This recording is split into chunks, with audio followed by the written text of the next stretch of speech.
US defence secretary Pete Hegseth वाजे कर रहे हैं कि अमरीकी एफर्ट्स जो हैं to guide the vessels out of the strait of Hormuz जो हैं ये बड़े आर्जी हैं, टेम्पररी हैं और अलहदा हैं बिल्कुल ऑनगोइंग मिलिट्री ऑपरेशन से in the region. How does that figure out, क्योंकि ईरान तो इनको अलहदा नहीं देखता, ईरान इनको अलहदा कैपेसिटी में भी नहीं देखता.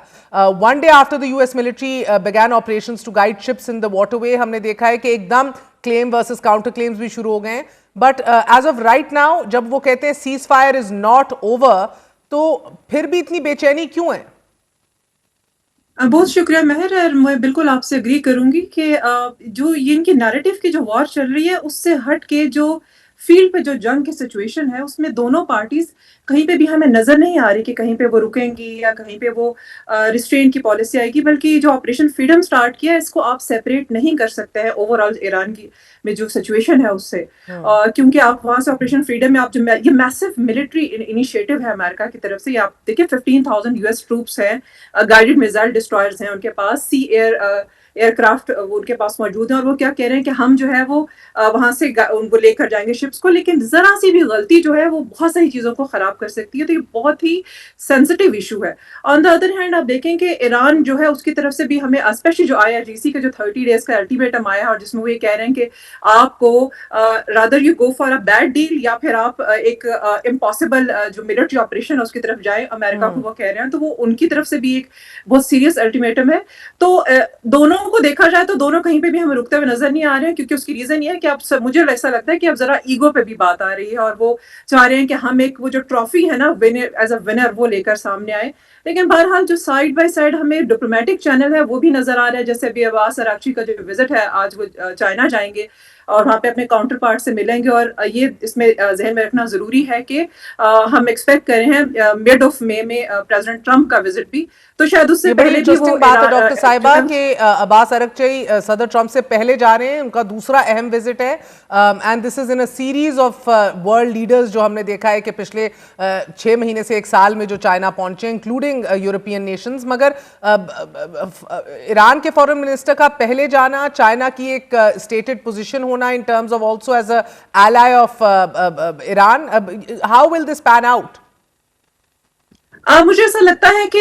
ईरान जो है वो जो नया जो उसका जो थर्ड उसने जो भेजा है revise version of those 14 points, उसके ऊपर वो ब्रीफ करेंगे चाइना को और फिर वहां पे अपनी अपनी एप्रीहेंशंस को बताएंगे. और आपने अगर ये उनका जो थर्ड प्लान देखा तो काफी उन्होंने टोन डाउन किया है, एटलीस्ट टेक्स्ट में तो किया है, जिसमें वो ग्रेजुअल ओपनिंग की बात भी कर रहे हैं. वो कह रहे हैं सेकंड फेज में हम यूरेनियम मैनेजमेंट की बात करेंगे, जितना टाइम पीरियड आपको रिक्वायर्ड है हम उसके बाद इस पे बैठ के बात करेंगे. तो काफी चीजों में वो टोन डाउन हुए हैं और मेरा ख्याल है वही जो है वो ब्रीफ करना चाह रहे हैं चाइना को, ताकि जब मिस्टर ट्रंप आए तो भी चाइना जो है वो इसको एज अ जैसे ग्लोबल लीडरशिप बैठ रही है, दोनों बैठे तो भी चाइना जो है उसको ईरान की तरफ से उसके पास सारे पॉइंट्स आ चुके हों, ताकि वो भी पाकिस्तान के साथ साथ फिर इस मामले में एक इंपॉर्टेंट रोल प्ले कर सके. रहमान साहब, टेंशंस इन द गल्फ जो हैं वो बिल्कुल स्पाइरल कर चुकी हैं इस हफ्ते. गो कि हम एक बड़े ब्रेक थ्रू की उम्मीद इस हफ्ते जरूर कर रहे थे. डॉक्टर साहिबा भी दुरुस्त फरमा रही हैं, ईरान ने भी बहुत टोन डाउन किया है. बैक एंड फोर्थ प्रपोजल्स जो हैं सेकंड राउंड में चले गए हैं. बड़ी अब एक सीरियस नौयत की अब बात जो है वो डेवलप हो चुकी है. मगर सर ये बताइएगा कि as we speak right now America भी ईरान भी दोनों क्लेम कर रहे हैं कि एक दूसरे के वेसल्स को फायर ऑन किया है, डैमेज किया है एक दूसरे की शिप्स को despite a cease fire in this war. और क्लेम्स और काउंटर क्लेम्स जो हैं शिद्दत इख्तियार करते जा रहे हैं. एक डिप्लोमेटिक रूट जो है वो अभी भी नाजुक बहुत है. दोनों साइडों का ये क्लेम करना कि दूसरे को हिट किया है while denying any damage to their own assets, ये तो आप देख रहे हैं कि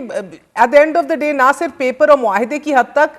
दोनों की ये ख्वाहिश है कि वो एक फातेह के तौर पर उभरे at the end of the day, not just for their domestic consumption but for internationally. Sir ये दोनों चीजें कैसे हो सकेंगी? जी, बहुत बहुत शुक्रिया Mehr, good to be on your show. देखिए, इसमें सबसे पहली बात तो ये कि जो आपने जैसा फरमाया कि वाकई एक चीज़ें एस्केलेशन की तरफ जा रही हैं. और एक्चुअली 12 अप्रैल को मैं मुख्तलिफ चैनल्स पे से ये बात 12 अप्रैल से मैं ये बात मुसलसल कह रहा हूँ कि मामला जो है मजीद कशीदगी की तरफ बढ़ रहे हैं, क्योंकि जब तक कि एक ब्लॉकेड वहाँ मौजूद है जो कि itself an active act of war है, اس کی موجودگی میں آپ یہ نہیں کہہ سکتے کہ یہ سیز فائر ہو چکا ہے مکمل، اور معاملات جو ہے مزید کشیدہ نہیں ہو رہے ہیں۔ اور میں یہ بھی کہہ چکا ہوں اور دوبارہ کہنا چاہتا ہوں کہ دیکھیے وہ جو بلاکیڈ ہے وہ بیسیکلی اس جو امریکن بلاکیڈ کی میں بات کر رہا ہوں، تو اس کا اصل پرپز یہ تھا کہ ایران کو اکنامکلی اتنا مجبور کر دیا جائے کہ وہ ہار ماننے پر یا کم از کم ان کی شرائط پر کسی حد تک تیار ہو جائے، کیونکہ $500 ملین جو کہ ٹرمپ صاحب نے کہا کہ اگر پر ڈے جی واقعی ان کا نقصان ہو رہا ہے تو بہت بڑا ایک میسو، اور ان کا واحد ظاہر ہے اس وقت سورس ہے انکم کا، تو یہ وہ ایک بہت بڑا پہلو تھا۔ اب یہ دیکھیے جو بات آپ نے کہی ہے کشیدگی کی، اور یہاں پر جو آج ہیکسیٹ صاحب نے جو باتیں کی ہیں کہ ایک طرف انہوں نے کہا کہ cease fire is not over, اور دوسری بات یہ کہ یہ ٹیمپرری ہے، اور ڈاکٹر صاحبہ نے بھی اس پر اچھا اظہار خیال فرمایا ہے۔ یہ جو انہوں نے باتیں کہی ہیں اس کی اصل میں جو کچھ ڈومیسٹک لیگل اور پولیٹیکل ریزنس ہیں۔ آپ کو معلوم ہے کہ 60 دن بعد ان کو یہاں کانگریس سے اس جنگ کا اپروول لینا تھا، تو اگر وہ کہتے ہیں کہ اب سیز فائر ہو چکا ہے اور دشمنی، انہوں نے جو ہاسٹیلٹیز کا کہا ہے کہ اب ختم ہو چکی ہے، لہٰذا ہم کو اپروول کی ضرورت نہیں ہے، اگر وہ یہ کہیں گے کہ سیز فائر نہیں ہے اب، تو پھر اس کا مطلب ہے اسی کانگریس کے لیے پاس پیٹ جانا ہیگسیت پڑے گا، آج بھی نمبر کہہ ون۔ رہے تھے کہ ہمیں اپروول کی ہاں، ضرورت نہیں ہے۔ ضرورت نہیں۔ اچھا، دوسرا یہ کہ جو انہوں نے آپریشن کو جو پروجیکٹ فریڈم کا کہا ہے، وہ اس لیے کہا ہے کہ ٹیمپرری تاکہ اور سیپریٹ ہے، تاکہ اس جنگ کا حصہ نہیں ہے کہ ہم کو دوبارہ ہم اس کو ہاسٹیلٹیز اپنی بڑھا رہے ہیں، لہٰذا ہم کو پھر دوبارہ اپروول لینا پڑے گا۔ تو اس کی جو ان کی جو پوزیشن ہے وہ ظاہر ہے ایک واضح طور پر ڈومیسٹک پرپزز کے لیے ہے، اور وہ دیکھنا ہے کہ کس حد تک کامیاب ہوتا ہے۔ دیکھیے جو آپ کا جو اصل بیسک سوال ہے کہ کیا دونوں کی جو ایک پوزیشنز ہیں میکسیملسٹ، ان پوزیشنز کو مینٹین کرتے ہوئے کیا آپ کسی بریک تھرو کی توقع رکھ سکتے ہیں؟ آسان جواب ہے نہیں۔ اور آپ یہ دیکھیے کہ ان پوزیشنز میں مسلسل اضافہ ہو رہا ہے۔ اب ایران کی طرف سے جو ایک نیا نقشہ آیا ہے اسٹریٹ آف ہرمز کا، اور انہوں نے باقاعدہ اس کو جو ایک ورک اراؤنڈ تھا فجیرہ سے کہ وہ وہاں گلف آف عمان کے پاس جا کر وہ یو اے ای اور دوسری اسٹیٹس، دوسری جی سی سی جو ہیں کچھ کر سکتی ہیں، تو وہاں تک انہوں نے اپنی بیسیکلی ساورنٹی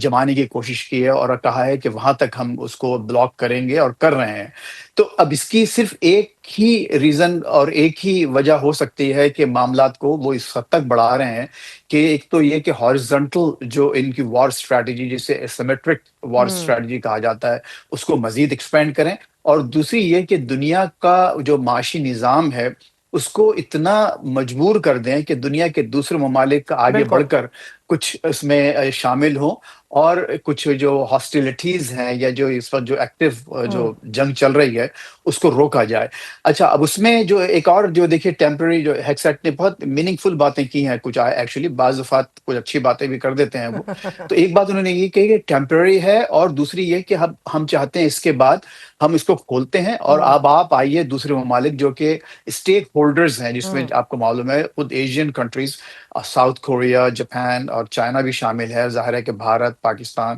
اور دوسرے اہم ممالک،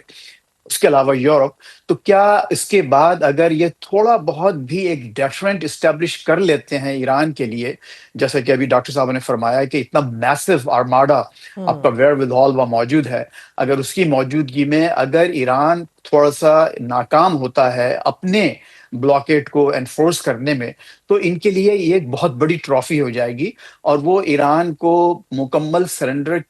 کرائے بغیر بھی ایک اچھی ایک اپنی فتح کا ایک ڈکلیریشن دے سکتے ہیں ٹرمپ صاحب، جو کہ آئندہ آنے والے جو عنقریب مڈ ٹرمز ہو رہے ہیں، اور جس میں آلموسٹ سرٹن ہو چکا ہے کہ ڈیموکریٹس جو ہے ایوان نمائندگان جیت جائیں گے، اور اگر وہ جیت گئے تو صدر ٹرمپ دوبارہ امپیچ بھی ہو سکتے ہیں، تیسری بار ایکچولی، جو کہ ایک تاریخ ہوگی۔ تو وہ میرا خیال ہے کہ ان کی جو یہ کیلکولس ہے اس وقت وائٹ ہاؤس کا، وہ یہ ہے کہ کسی طرح سے اس ہرمز کو اس حد تک ضرور کھول دیں کہ دوسرے جو اسٹیک ہولڈرز ہیں وہ کمفرٹیبل فیل کریں